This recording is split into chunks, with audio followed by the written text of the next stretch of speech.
Jake, obviously, tough way for the season to end the other nights in Buffalo. Now you've had a couple of days kind of be away from that loss. It's just kind of your overall, you know, thoughts on just that series and you guys get to that point in game three. Yeah, it was tough. They're a good team, and we kind of played with them for 10 quarters, and then just kind of lost it in the second half there. So that sucks. But I think we have a lot to be happy about as well, and obviously not satisfied, but happy.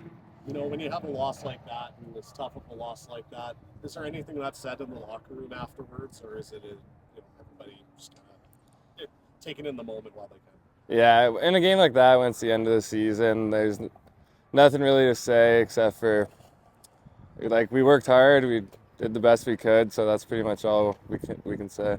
What's been so special about this group this year and the run that you guys went on and kind of reinvigorating lacrosse here in Saskatchewan? Yeah, it was special. I mean, I'm glad that we got to do it together, and we really grew as a group over the whole year from November to where we are now. It's pretty amazing to see how far we come, and the guys in the locker room are the reason why we could do it. Just talking with Derek Keenan, and he was saying it reminds him a lot of back in 2012 when he was with Edmonton and their first trip to the finals, and they end up losing. And there was a lot of things the team, especially the young team, took away that they're able to then turn into a championship contender. What was the biggest eye-opening thing that you could take away from this playoff grind and especially that series against Buffalo? Um, Maybe just the margin of error in the playoffs. Like next year, we're gonna have to play a first round one and done game again, so that's good that we did one of those and we did it successfully. And then just grinding out the series and how you play from game to game within a series. What about next year?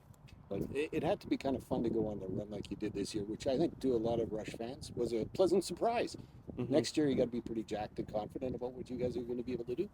Yeah, I mean, we got pretty much everyone coming back, so there's no reason why we can't try to put our best foot forward and repeat the same thing or try to do a little bit better, hopefully.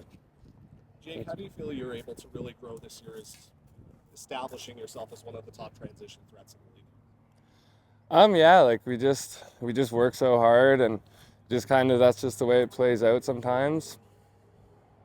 And when you see the other team celebrating and lifting a trophy, when you get that far in a season like that, what does that do for just adding to the motivation to one day get back to that and have the Saskatchewan Rush lift the NLL Cup? Yeah, we're already extremely motivated.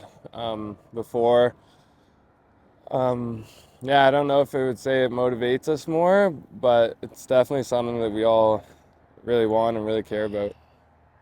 What was it like this year living in Sask with the guys and just being back here, having that community locally again? It was awesome. I love coming here. It's just kind of feels like my home now.